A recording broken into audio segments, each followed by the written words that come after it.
What is up and how's it going? Welcome back to episode 12 of the Noble Steady Sorta Sports Talk.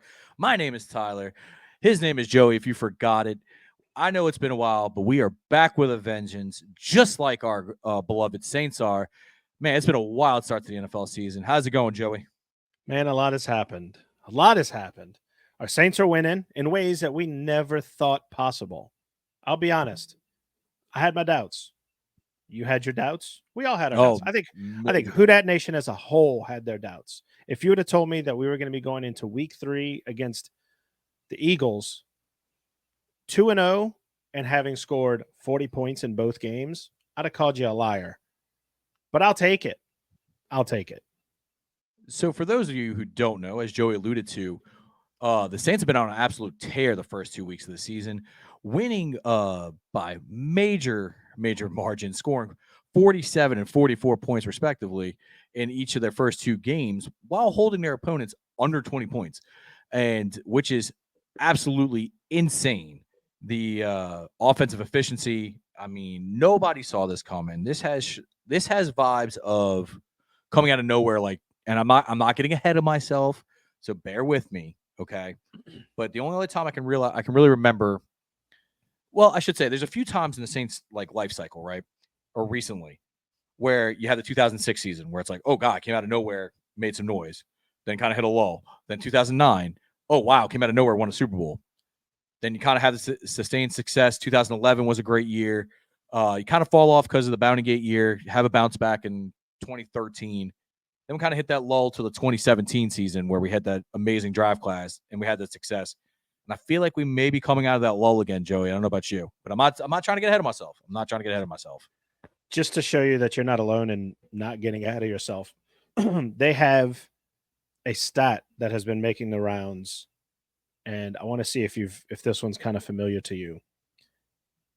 The top 3 scoring teams in the first 2 games in 2009 was the Saints Was the with Saints? 93 points, and in 1970 with 91 points, it was the Cowboys. Yep. Can you tell me what those 2 teams have in common? I believe they won the Super Bowl, Joey. How many points have the Saints scored in the first 2 games? So, all right, 47. I'm sorry, I got to do the math real quick. 91? Bingo. Yeah. So, if you go based off of that, it's looking pretty good. Like, our odds have fallen to make the Super Bowl by a lot. I haven't checked the odds in a minute, but Well, we're looking good so far. when you come at, let's just go in order here, right? Coming into the season, not high expectations. I mean, really just a nondescript team people were just writing off, right? I mean, you've seen major prognosticators having them at 6 wins, 5 wins. I personally had them at 6. Just gonna throw that out there. I'm gonna be real with y'all here. But when you come out week 1, there was a little apprehension there between the Saints fan base and anybody that says they didn't. I mean, congratulations. But there was people. I know a lot of people that are a little apprehensive about that first game, even though it was the Panthers. They had that new coach mojo, and I mean, just come out and make a statement like that did. I mean, got the crowd into it early. I was at the game. Fantastic atmosphere. When you start the game with an interception on their first or second play, once it was their first play, it kind of sets the tone for the rest of the game. But that was kind of a dog walking. And then I don't know about you, Joe, but going into last week, it was kind of like, okay, we beat the crap out of the Panthers. It's the Panthers. Let's see how we stack up against the team who, in their own right, beat the crap out of the Browns the week before. So there wasn't a lot of optimism going there. And then all of a sudden, you get that first touchdown to Shaheed. Then you get the second one. Then you get the long Alvin one.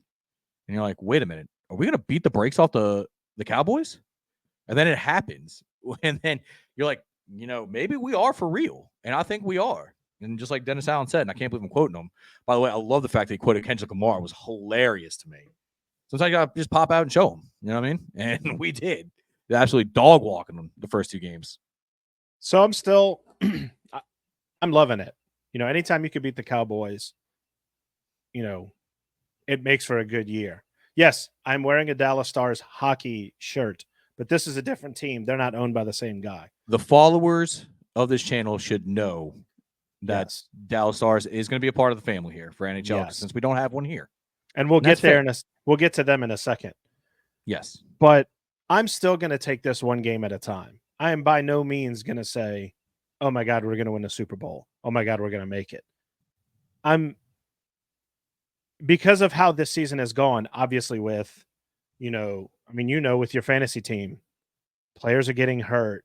You're not getting people aren't as healthy as they could be going into key games. So you just have to kind of temper your expectations a little bit.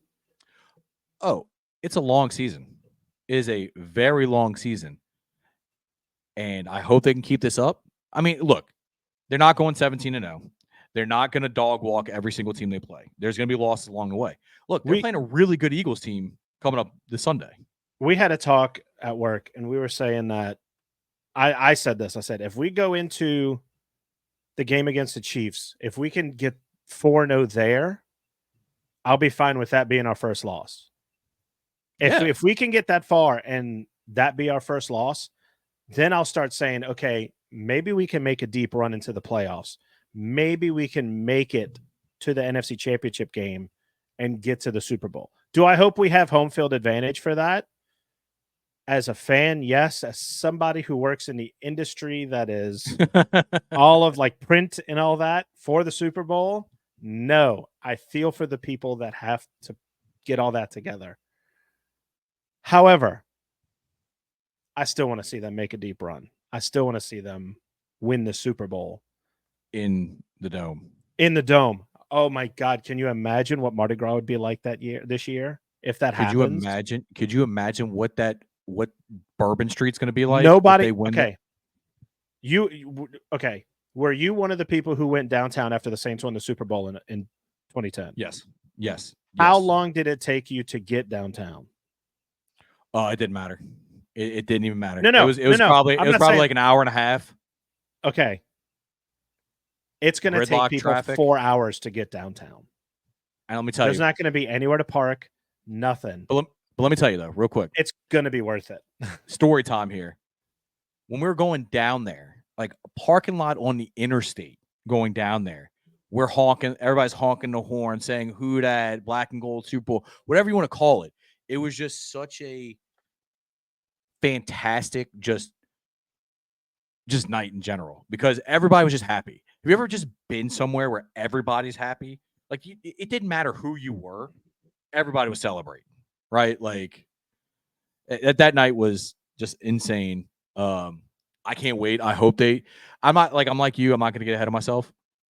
You just look at it. You look at it like it's almost like when you buy a Powerball ticket, and your chances of winning the Powerball, but you still think about like, man, I would have this. I'd buy this house. I'd buy this car.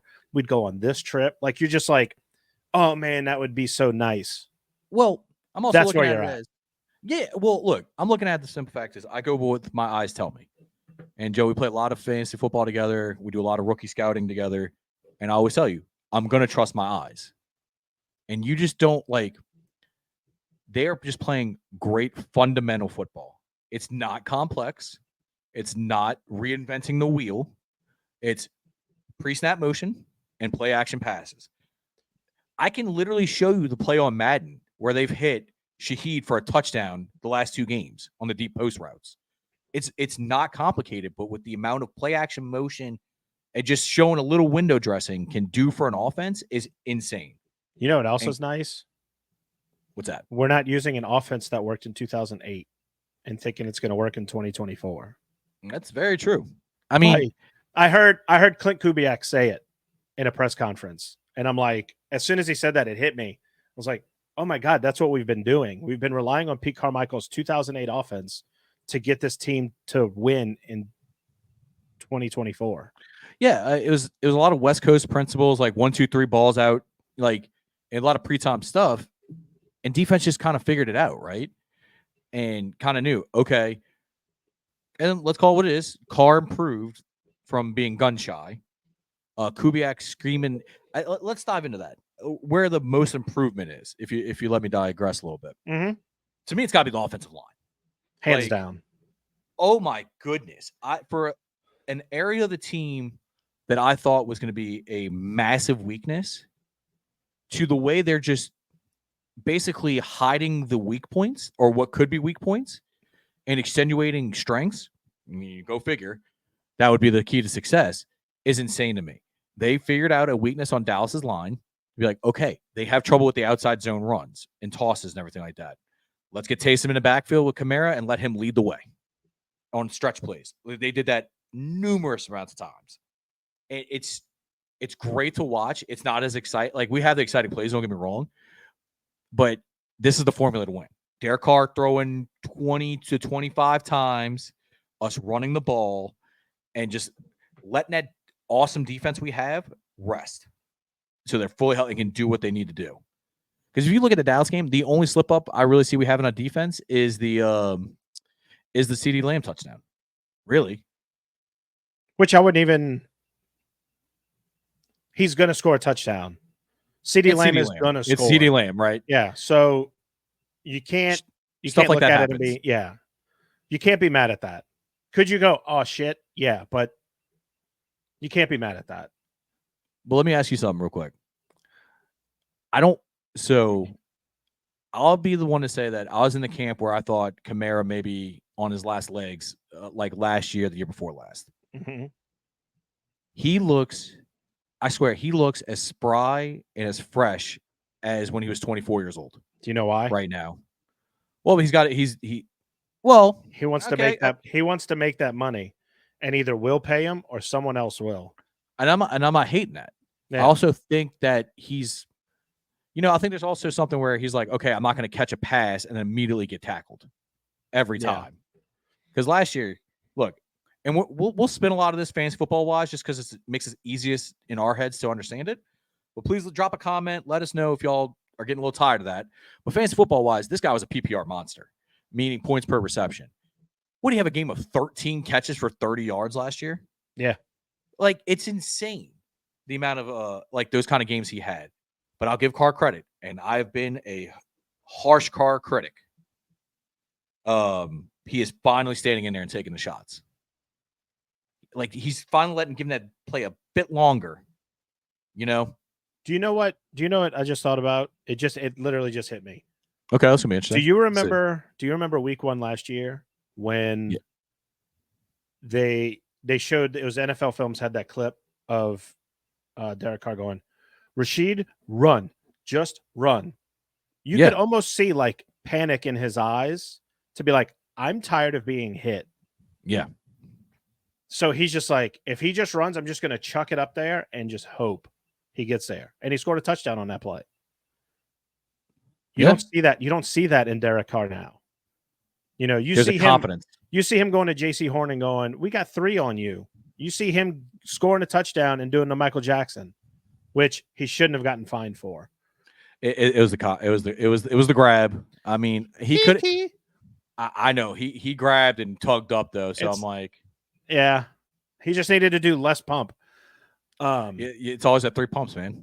Yeah, they'll give you 2, but he doesn't. It just seems like he's comfortable in the backfield.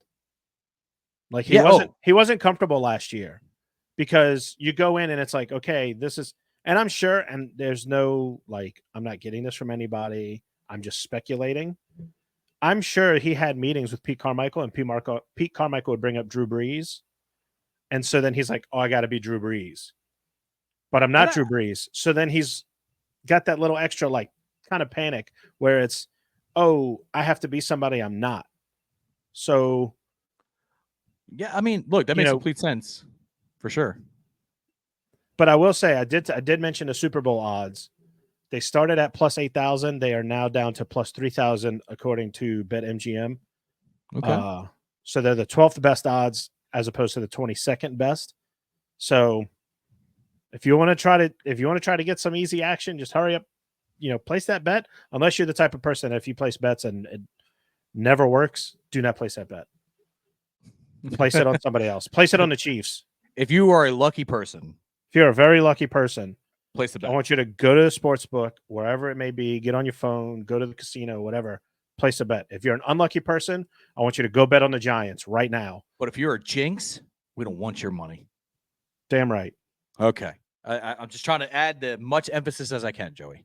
Of course. I do want to talk about something. I do want to talk about something that if we're good on the Saints for right now, unless you have something else. Let's stick with the NFL for a second, and then I'm gonna I was gonna stay in the NFL. Okay, yeah, we can stay with that then. So the division as a whole, the NFC South, was projected to be lambasted. Yes, terrible. I'd say, it's a pretty good division.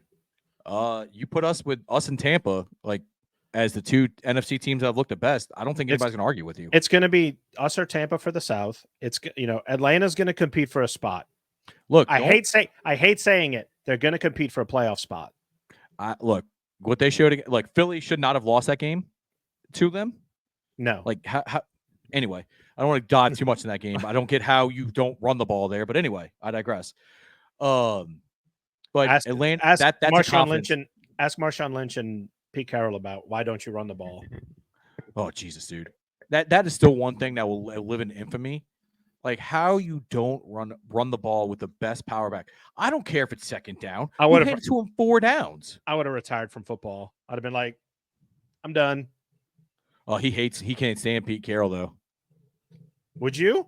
No, I don't blame him at all.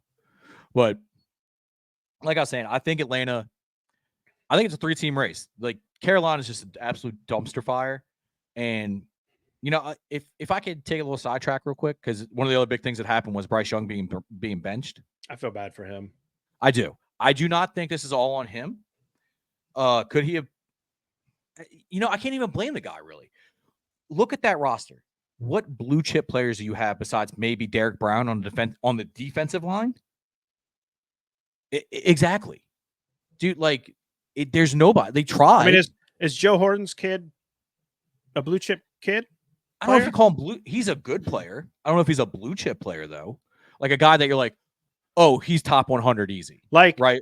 If I look at the Carolina team, if I look at Carolina's team as a whole, I can name maybe 4 people. And that's the thing. The problem is, so you can just go back to the Bryce Young trade. All the trades all the draft picks they were a part of that trade, which still they owe a 2025 second. So that trade is still not technically done yet. That's how wild that is. True. But the problem is though, you give up those draft picks, which are used to infuse talent into your roster. You give up DJ Moore too, who is a bona fide, at the very least, a really, really good number 2 wide receiver, if not a number 1. So what do you expect this guy to do? He doesn't have, how to put this? He doesn't have the wow factor, the physical trait that makes him better than everybody else, right? He's not a CJ Stroud with the processing and the arm strength. His superpower was his processing speed, which if he doesn't get time to process it or have the talent around him, he's kind of screwed. So I don't think this is the last of Bryce. I really don't. This may be the last of him in Carolina, but I think he's going to be another example like Sam Darnold and Baker Mayfield. He's going to go somewhere else and have success. So do you think they trade him before his contract's up? No. You think you're stuck? You try to end. Good luck in free agency. So realistically, he's got 2 more years, right? Mm-hmm. No. He's got 3 more years, technically under team control, because he's got this year, next year, and the year. Is that last one an option? No, that would be so technically 4 years if they picked with the team option. But what would they get for him now? You can't trade him right now. You got to try to rebuild him. If that's your ultimate plan of just getting rid of him later on, you have to try to get him to play well for a little bit. Like you have to get the team to buy into his potential still, right? And that he's not you got to convince teams that he's going to be the next Sam Darnold, what he's doing in Minnesota right now, or he's going to be the next Baker Mayfield. Because it's true. Right now, he's kind of looking like the most recent example of David Carr, where he's just going to get the crap kicked out of him because he doesn't have talent around him. Look, hindsight being 2020, he shouldn't have been the first pick. No, no. They're looking back at that and saying, "Man, we had something." CJ Stroud is the next one. Like The only thing that would have hurt them more is if they played Houston. Yeah, I mean, look at within that time frame. Look at Richardson too. That went at 4. Like, granted, he had a bad game, but that dude still has some like gobs of potential. That's one of the things that like I noticed with I watched a video recently on how bad the Hugh Jackson era at Cleveland was. Really was, yeah. And was it KTO by any chance? Yeah. Great shout out to that guy. Yeah. That was a great video. Great resource. He said they had apart from Hard Knocks where he's sitting down with Baker Mayfield and he's saying, listen, I don't want to start you now because they got burned by Deshaun Kaiser being a rookie and then starting him immediately. So he's like, I don't want to do that again. So I'm not going to start you. Then I'm trying to remember which one it was, which Tyrod Taylor injury it was. That was the one where he just got hurt in the game. He got hurt in a game. I think it was a concussion or something. Something like that. I remember we watched that game. Yeah, it was Thursday Night Football against the Jets. I vividly remember that. And because I remember the other time that Tyrod Taylor welcomed in a quarterback, it was because the doctor punctured his lung. Which, if Tyrod Taylor, he's with the Jets.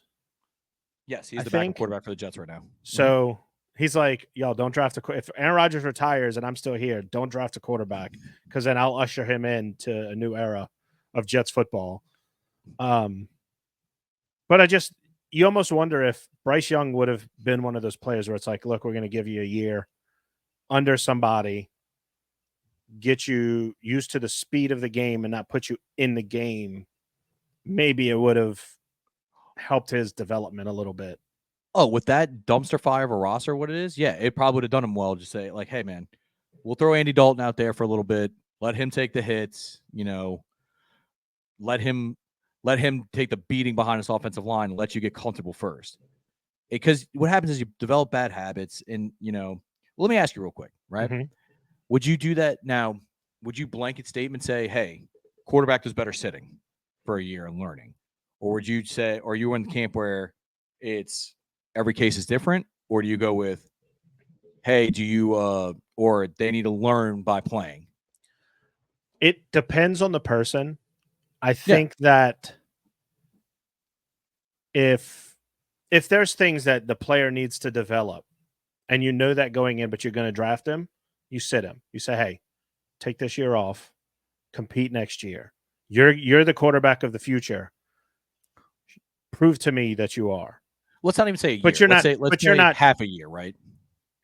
Well, like you're not drafting someone of that talent where it's, I'm going to give you half a year or a year. You're not drafting him in the top 10.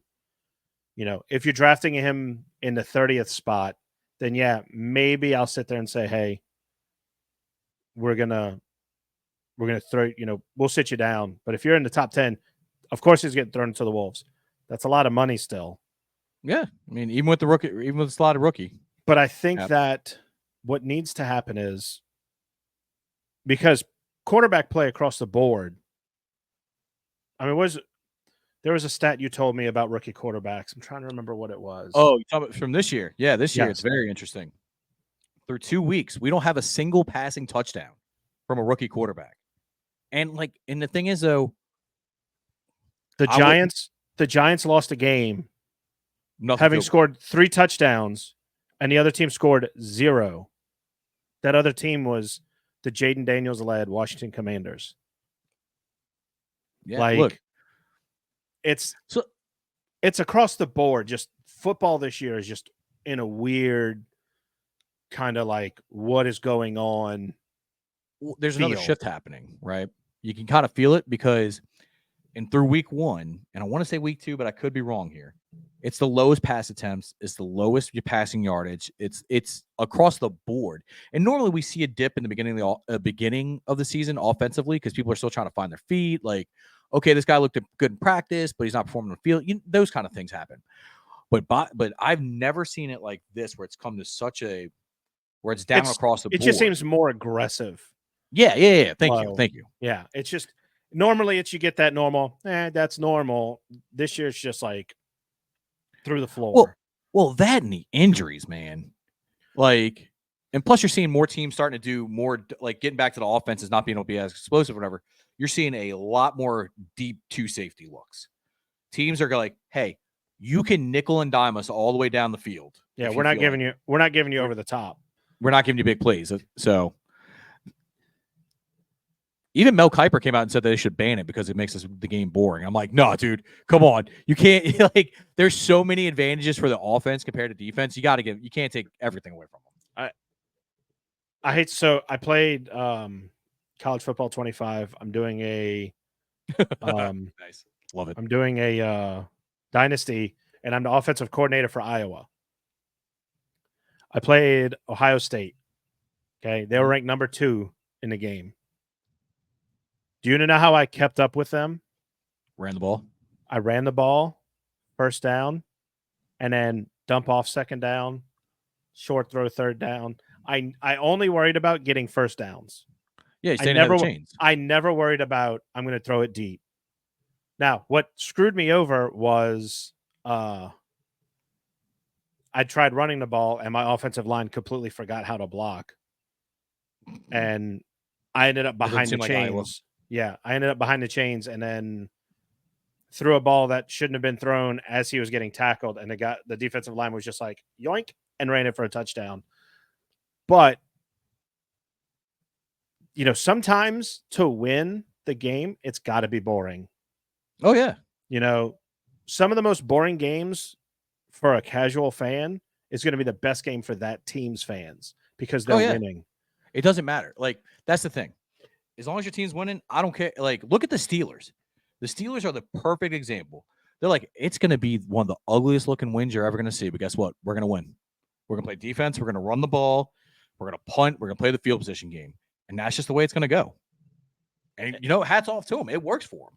If I was somebody who, excuse me, if I was somebody who ran the cover 2 and someone asked me about it, like, oh, Mel Kiper said that they should ban this, I would say, well, it's a good thing Mel Kiper is not in charge of the league because the last time I checked, my job's not to entertain the fans. It's to win games for this club.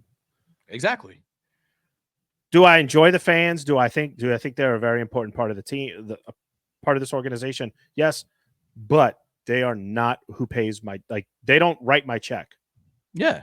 And I get my check by doing my job, and my job is to win games. So, kind of wrapping up the NFL kind of thing, because I know we want to jump into one more subject with us today. So give me your biggest surprise team so far, not the Saints. You want me to go first? And I'll you go first. You go first because I have to. I'm gonna say the Vikings. I kept telling people, man, Kevin O'Connell is an offensive mind, and that just because he didn't have JJ McCarthy this year, Sam Darnold's gonna be fine. So he may come back to earth a little bit, but look, they're scheming guys open. They're playing their brand of ball, and you still have the best wide receiver in the league in Justin Jefferson. It's an X factor. It really is. Other than Tyreek Hill, right? And I guess you can put CeeDee Lamb in there, but I think this year is going to really prove why he is the best. Who else do you put up there with him? It's got to be Justin Jefferson. Like, Chase has shown that, yes, he's a great player, but Joe Burrow really elevates him. You know what I mean? Who wouldn't? But if Justin Jefferson can crack like 1,200 yards and like 5 touchdowns, 6 touchdowns this year with Sam Darnold of all people, we may need to start putting respect on his name more than we already have. I can agree with that. Sorry, that's my Justin Jefferson rant for the. No, you're. See, that's tough. Like, trying to think of. I have 2 teams that I would call a surprise, and not in a good way. The first one I'd have to say is Baltimore. Yeah, that last game really shocked me. And it has nothing to do with the fact that they're 0-2. It's they're losing these close games. They could be 1-1, and it could be, they will. Let's say they 2-0. Let's say they could easily be 2-0, but it's something about like the end of these games. They're keeping them closer than they need to be. There's no way, as good as they played against Kansas City, that they should have lost that game. In my opinion, They should the put only him reason they didn't put him away, exactly. they didn't sit there and just like put their foot on their throat and just say, "You're done," and that's it. They were like, maybe we can, and it came down to the last play, You which talking about Kansas City or you talking about the Raiders? the Kansas City game, the Raider game. That there's no reason they should have lost that game. We'll talk about the Kansas City game. I'm gonna say Lamar missed two throws in the end zone. I'm not gonna blame him on the last one. I'm not blaming Okay. anybody on the last one. The first one though, to Zay Flowers. Yeah, I mean that dude did not have 5 yards. Did not have anybody within 5 yards of him. he missed that one. If they get that one, I think they win the game, and that's it. 100%. I think they And would. We're not sitting here talking about it. Right. No, they were going for 2. Right. They were going for the win if they got it. Yeah, if they got it, they're going for the But- win. Harbaugh was already like 2. You know, likely being in the back of the end zone and his toe hitting the line. I think as soon as that happened, I said there's going to be some people in fantasy football leagues and bettors that are going to say, amputate your damn toe.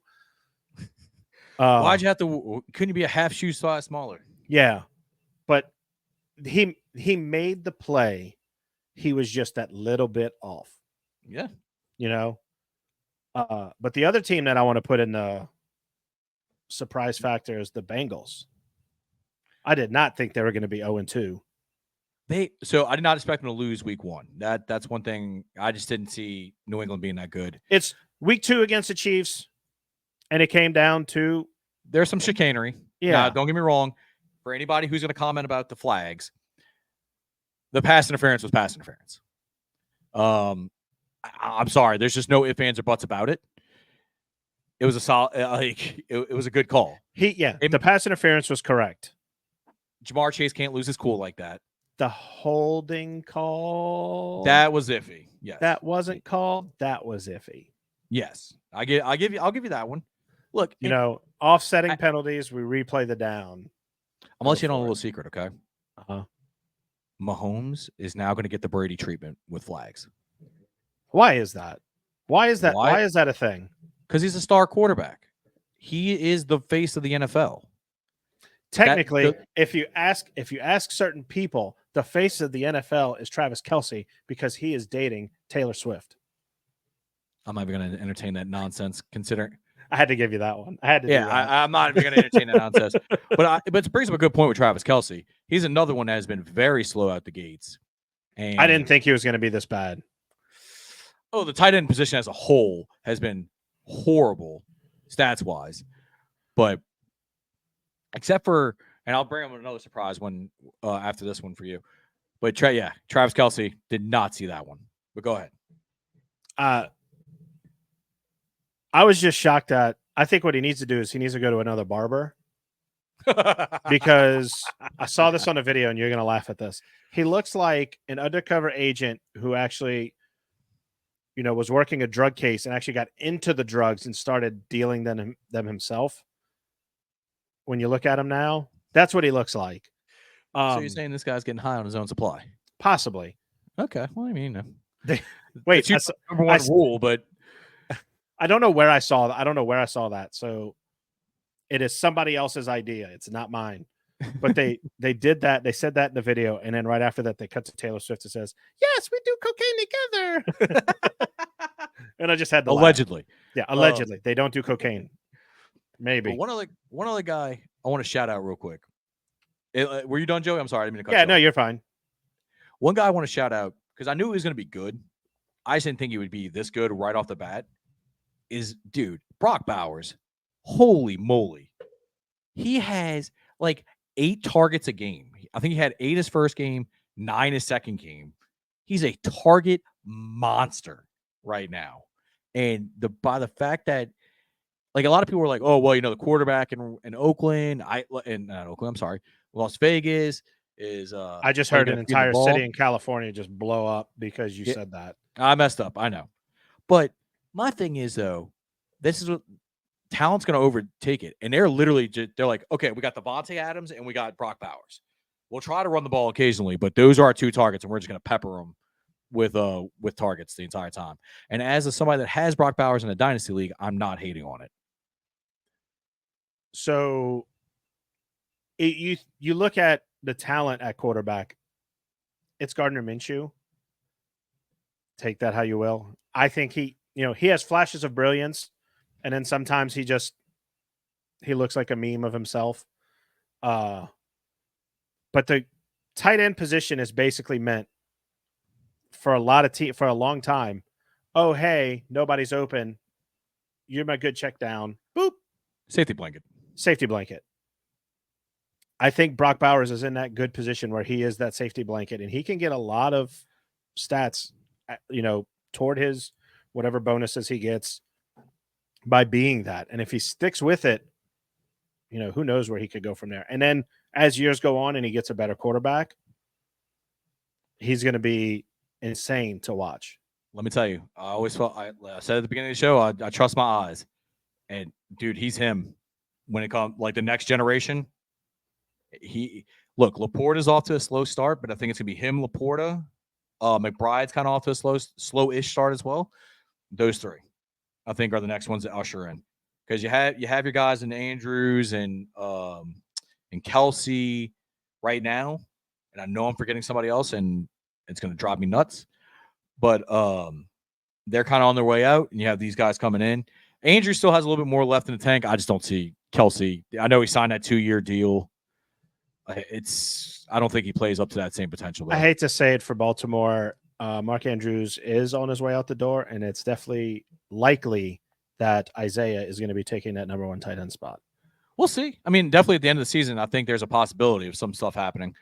But it's a good problem to have if I'm Baltimore. Anything else you want to talk about for the season right now? I definitely think, Brian. I can't think of any shout outs. But I will say Brian that, Thomas Jr. been solid in the start. Him and Malik Neighbors, LSU boys. Yeah. Have been solid. Poor Malik Neighbors, though. That drop was brutal. That 4th down drop. And you can see it. Let it happen now, because down the road, he's going to make sure that don't happen again. And I'm going to say, and don't get me wrong, Marvin Harrison looked amazing last game. And he was the MVP. Yeah, I mean, I get of the week. He was amazing. I'm just saying, man. I guess I got to watch more footage on him, because I'm in love with Martin. Like, I'm literally picking 1A, 1B here, kind of thing.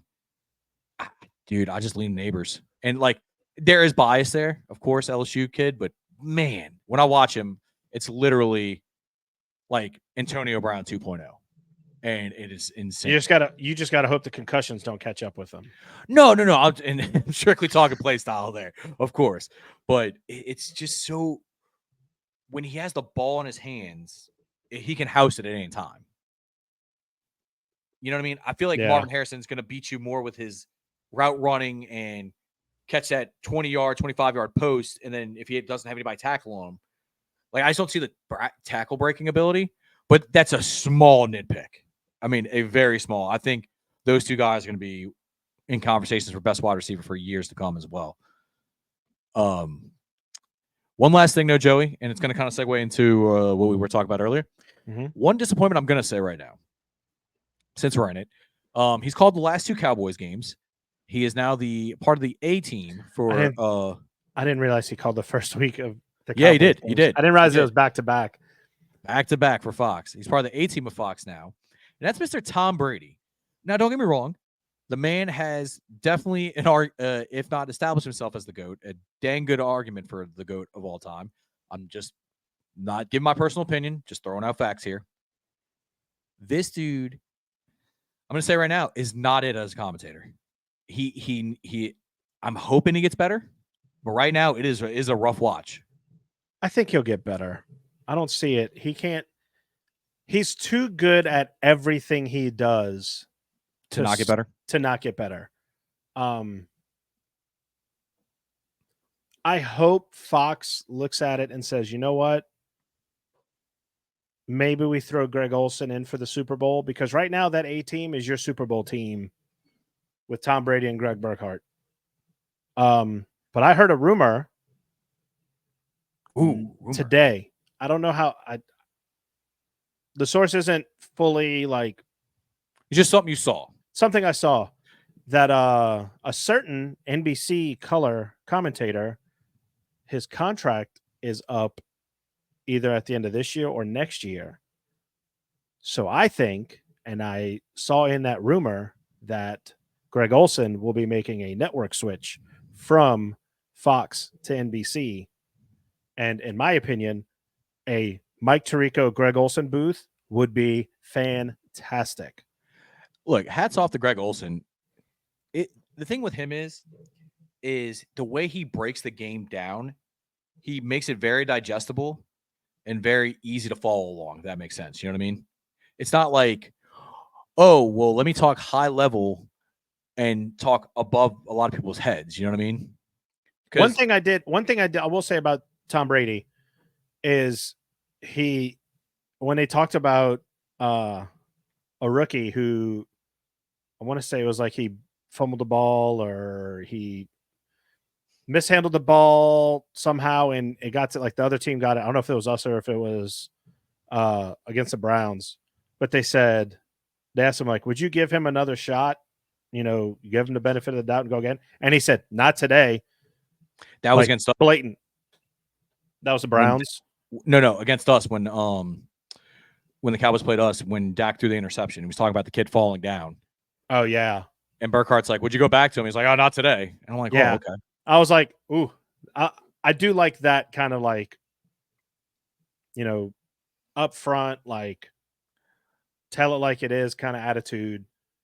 That way it's not like, you know, oh, well, maybe you give him another shot. Like, no, just be stern with me. Like, you ain't giving him another shot. Nope, done. But here's my thing. What Fox thought they were getting was Tony Romo. Oh, easily. And what they got is a guy who understands the game, but may not be able to explain it as clearly or concisely.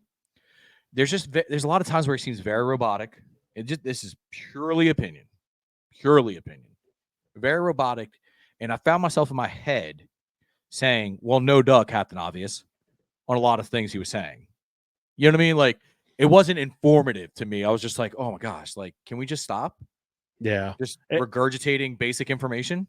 I think it's like when Jimmy Graham used to play for us. It's like, hey, did you know Jimmy Graham played college basketball?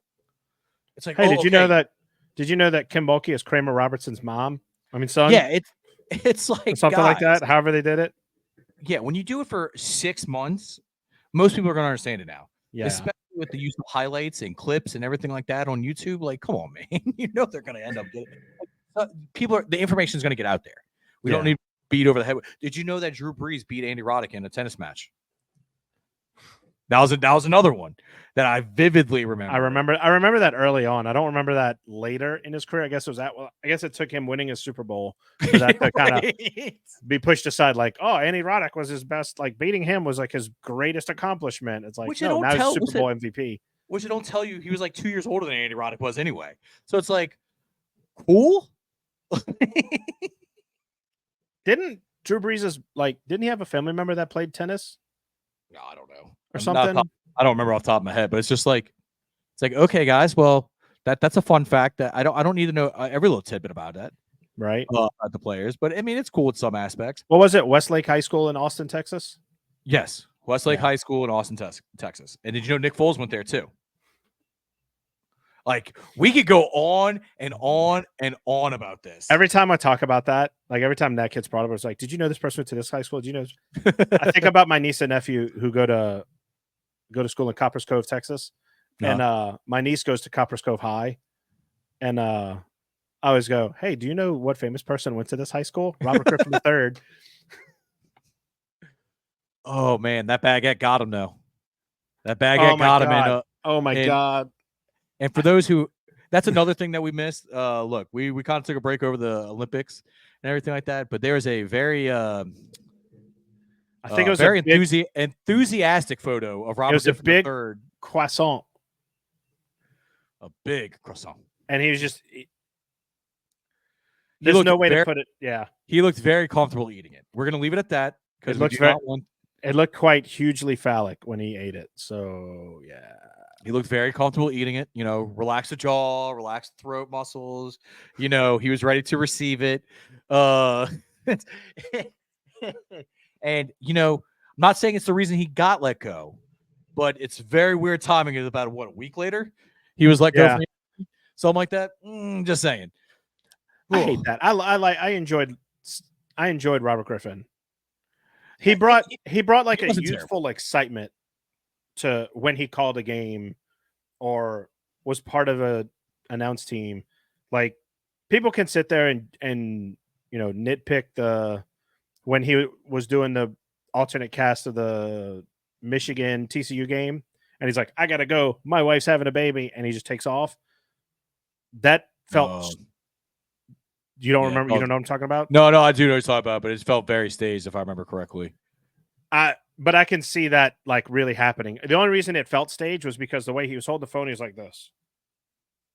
No, that's what I'm saying. I mean, look, but I'm not trying to be a cynic about it or anything like that, but it was just a funny anecdote when you brought up Robert Griffin III about the croissant. The croissant. But so let's get the rails back on track here. Yeah. Some very interesting stuff happening in the world of broadcast right now. Joey, why don't you take it away? Because I know you've been following us closely with these two teams we're going to talk about right now. So, all these teams, Bally Sports or any kind of regional sports network, the RSNs for the most part are dying, mainly because of deals that, a lot of people have YouTube TV. A lot of people have, they don't have regular TV. They don't have, they're not strictly going to Fubo. Like I have YouTube TV. I lost the regional sports network for this area after the Stanley Cup final in October of 2020. Yep. So I haven't been able to watch a Stars game or a Pelicans game on my TV since then, unless you count when, somebody had Bally Sports app. Oh, I'll give you this, you give me that, that kind of deal. I'm going to jump in real quick with Bally's. Mm-hmm. The issue with Bally was the functionality of the app itself. It sucked. I mean, the streaming itself was horrendous.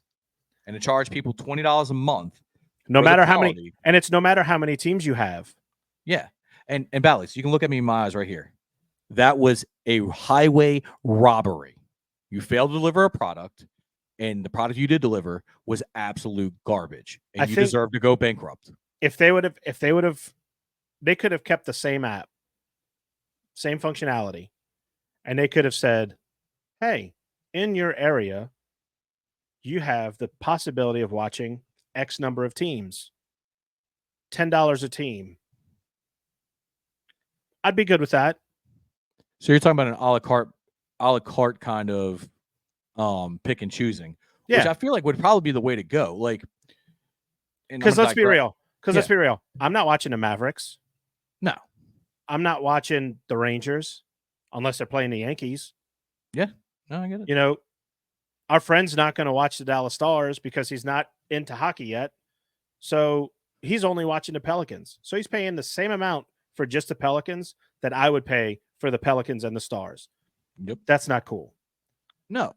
So two of the teams I just mentioned, the Dallas Stars and the New Orleans Pelicans, have left Bally and gone on to do their own thing. The Dallas Stars, which was announced before the Pelicans, so I'll do them first. They are joining an app called Victory Plus. It is a ad-based streaming service, completely free. You don't have to pay a cent when you sign up. Mm-hmm. You get all Dallas Stars games for free if you live in these 4 states: Texas, Oklahoma, Arkansas, or Louisiana. In those 4 states, you get Victory Plus. They've come up with their own graphics package. They've put out more content for the Stars than the Stars did last year on their own. I've seen more videos from the Stars in the last week than I've seen ever in a week. They're kind of taking the Phoenix model, right, from the Suns. Like the Suns have been doing this, if I'm not mistaken, of handling their own broadcast and everything like that. Mm-hmm. Yeah, and it's largely the same people who, like, the broadcast team that's going to be calling the Stars games on Victory Plus were the same 2 guys that called it on Bally, and those games are simulcast on the Ticket in Dallas, the Dallas-Fort Worth area. Yeah. So what you hear on what you hear on TV from the broadcasters is what you hear on the radio from the broadcasters. That's good. And let me say, two of the best in the business, Josh Bogorod and Daryl Ray, are two of the best by far in professional sports for local teams. The other things you can find on that streaming service is the Anaheim Ducks have also signed a deal with Victory Plus, so they're going to have all their games on that. Dude Perfect, all their videos are going to be also on that, and I think they'll have some stuff that's only for Victory Plus, and also I'm trying to remember Red Bull. A lot of their stuff, a lot of their films that they do is going to be put on Victory Plus. It's a good little base they got going there. Yeah, and I think eventually, if teams see this do well, I know the first game for Victory Plus for the Stars is Saturday. Today is the 20th, so the 21st for their preseason game. I will be catching that. It starts at 6. Okay. But it's these first few games are going to be let's get the bugs out. Of course. I've heard Razor on the DLLS, the Dallas, it's DLLS Stars podcast, which is a fantastic podcast. He was saying that these first few games are going to be to get the bugs out, and after that, we're full bore, and it's a lot of the same voices that they're hearing, same producers. So it's pretty much they took the bones of Bally and they put it in a new structure, and it is going to be great. Well, they can also take lessons from Bally, right? Yeah, where it failed. And Bally failed at a higher level. Well, that's what I mean. Than them, Well, I guess they won't make those same mistakes. Right. Or try to avoid them, is what I meant. A good call on that one, Joey. So then the Pelicans, who are also on Bally, they announced a deal with, what is it, Gray Media Sports, or something? Gray Media. Gray Sports Media or something like that. Who owns Fox 8 New Orleans and other channels across the country. They're going to start carrying Pelicans games over the air, so you need an antenna to watch it. But they'll be able to be seen all across the Gulf Coast. So it's not just New Orleans, it's not just the North Shore, it's not just Baton Rouge. Mississippi, well into Arkansas can see Pelicans games. All the way to Florida, some of Georgia, some of Alabama can all watch Pelicans games over the air, which is huge. This is something that people have somewhat called for. They wanted it more on Fox 8. They wanted it on on WDSU, like local channels. This is the next best thing. Yes, you need an antenna to watch it, but how expensive are those, Joey? Honestly, they're like $30 at most.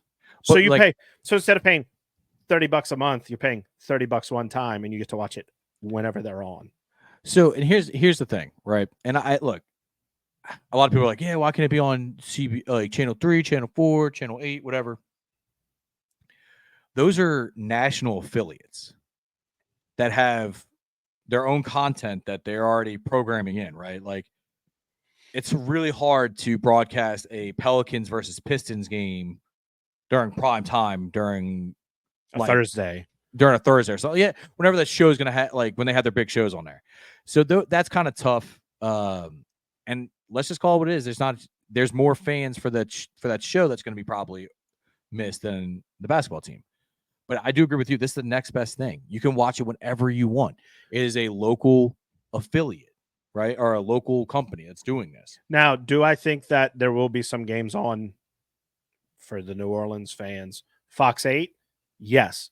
You're going to have, when it goes to a playoff run, like when you're getting to if it's at a very important game, it's a Saturday night, a sporting event would more than likely be on. They're probably putting a movie on nationally. Guess what? Locally, I want the Pelicans on Fox 8.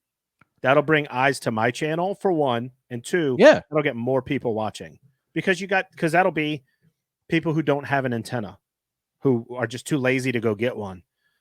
That gives them a better chance the excess funds to go get one. Let's right.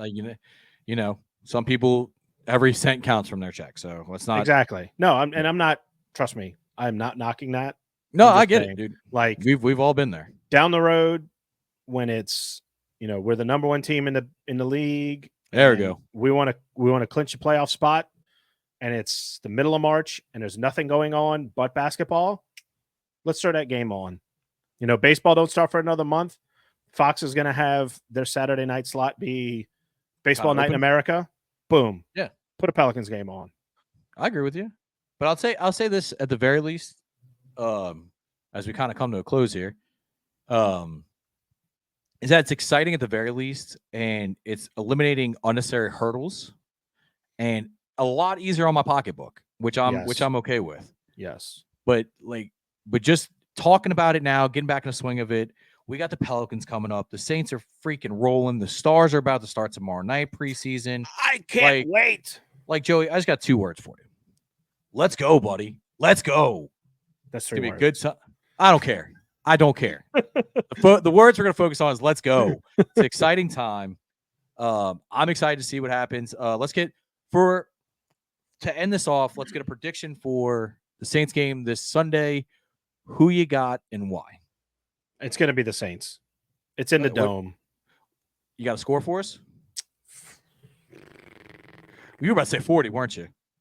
I wanted to. I'm going to say it's going to be close because the Eagles have a +4 point differential. So they've been keeping it close.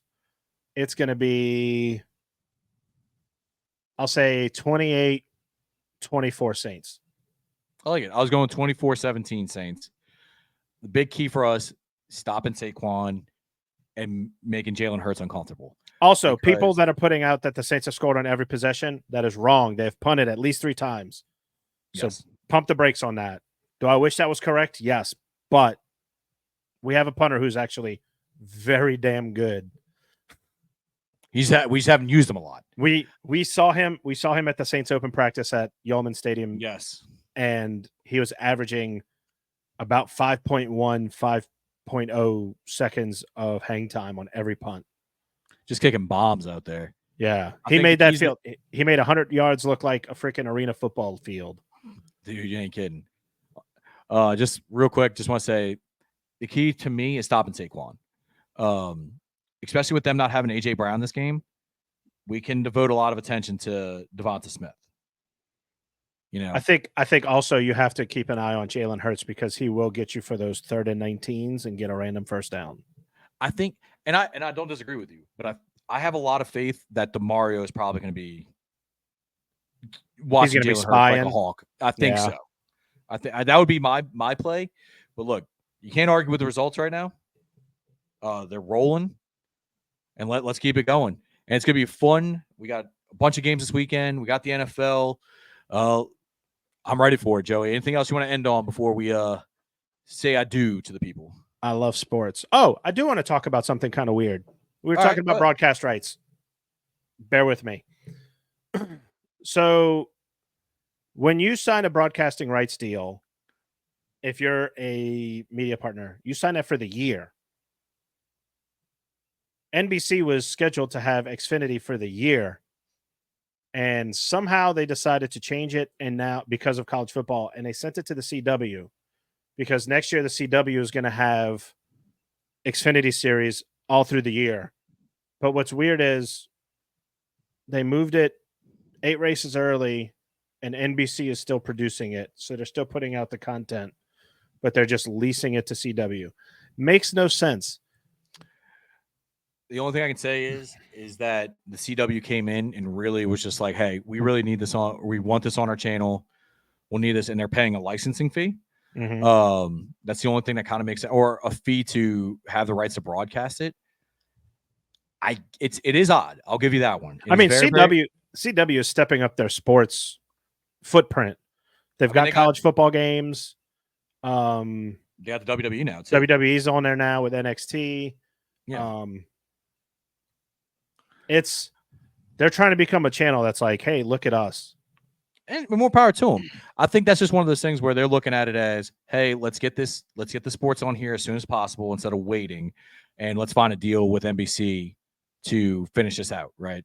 There's some dollars that have been thrown around there, but that is very interesting, and I'm glad you brought it up, dude, for sure. Yeah, because NASCAR's moving to they're going to be Next year's their new deal, which is a big deal to me and I think every person who's a NASCAR fan, because when the big boom started happening in early 2000, like really 2001, you had Fox and NBC, with NBC having TNT.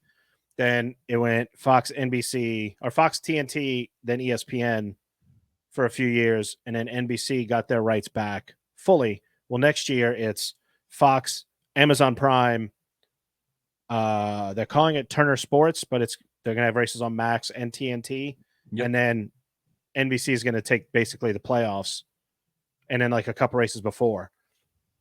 That's But interesting. and then IndyCar moved from NBC to Fox. Like there's a lot of moving pieces and parts in the motorsports world right now.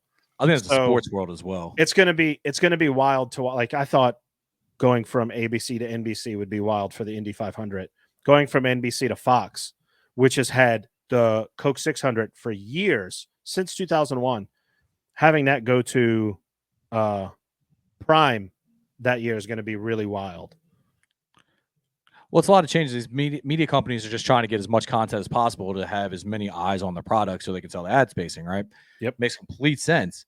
But it's just really wild how you're seeing the landscape actually change. And not just like they made like football or basketball or anything like that, which is making another major change this year. It's every sport, right? Which is great because it gets more notoriety and more eyes on the product. And instead of just having like, you know, more people are going to have Amazon Prime than ESPN more than likely, I would guess, right? You'd think. Just on average. Just on average. I think, you know, I could be completely wrong here, but it just gives more avenues. And I love it. You know, more sports. Like, look, my eyes were opened up to hockey this past playoff season, you know, and it was great. I had a great fun time watching it. It's just because there's more avenues and more ways for me to watch it than before. Exactly. So I think that's a great place to kind of drop this off at, Joey. And just to say, we're back. We'll be here every week. We had some stuff come up that took us away from doing this. A hurricane Joey hit. had to move. A hurricane hit. We had a lot of stuff going on. We might have another hurricane next week. Let's not talk about that. We are here. We're back for y'all. And as long as Mother Nature permits it, we are going to keep recording. Try to get some, at least one episode out a week for y'all. So keep on subscribing. Hit that like button. Hit that subscribe button. And give us a shout. We're back, baby. We're back. Peace.